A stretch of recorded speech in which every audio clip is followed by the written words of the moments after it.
I've been doing a lot of work with my counsellor over the past couple of years about different parts of myself. And so there's one part of myself when I'm having a good day and my symptoms are fairly low key.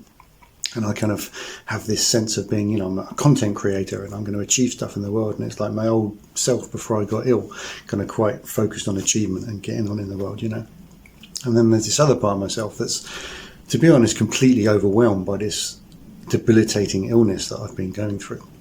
And I sometimes feel like the image I have is like, a baby that's been left in the woods.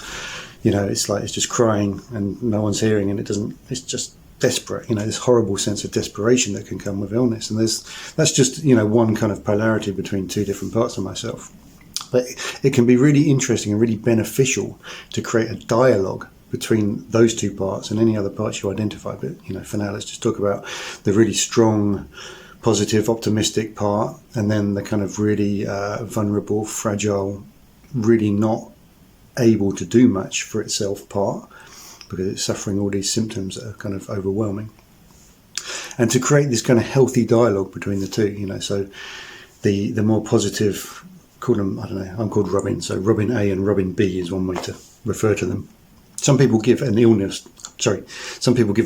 their illness, and that's an interesting avenue that I may go down myself, but that's an aside. Right, so there's these parts that I identify. So the strong, positive, optimistic part, Robin A, needs to reassure this kind of vulnerable, fragile part that's frightened and overwhelmed. It's like, I've got your back. It's like I'm going to do what I can when I've got the energy, when my symptoms aren't too intrusive. I'm going to take care of you. I'm going to, make sure that our environment, so it's kind of like the we of the parts of ourselves.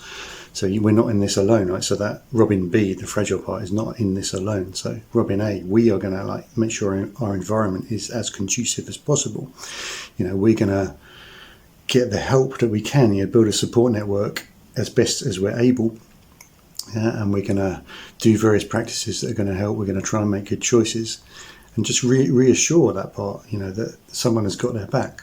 This is kind of about advocacy, and I'm about to make another video on advocacy, but it's a really important topic. So we don't always have external advocacy, so we need to learn to advocate for ourselves. And in this model for, Robin A, the stronger part, to advocate for Robin B, the weak and fragile part, But also, Robin B needs to communicate its needs to Robin A. So it's like Robin A might be off trying to achieve some goal in the world, trying to build a business, or I don't know, whatever it is, the latest craze that I'm on.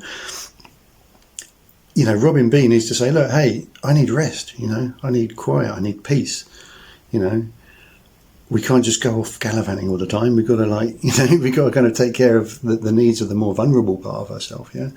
So creating this kind of flow, this kind of connection, exchange, relationship within ourselves can be a really important part of the process, either of recovery, if that's where our illness is going, or at least acceptance of how things are and optimizing the quality of life within the constraints that we have. Thanks for watching. Please like and subscribe, and I'll see you in the next video.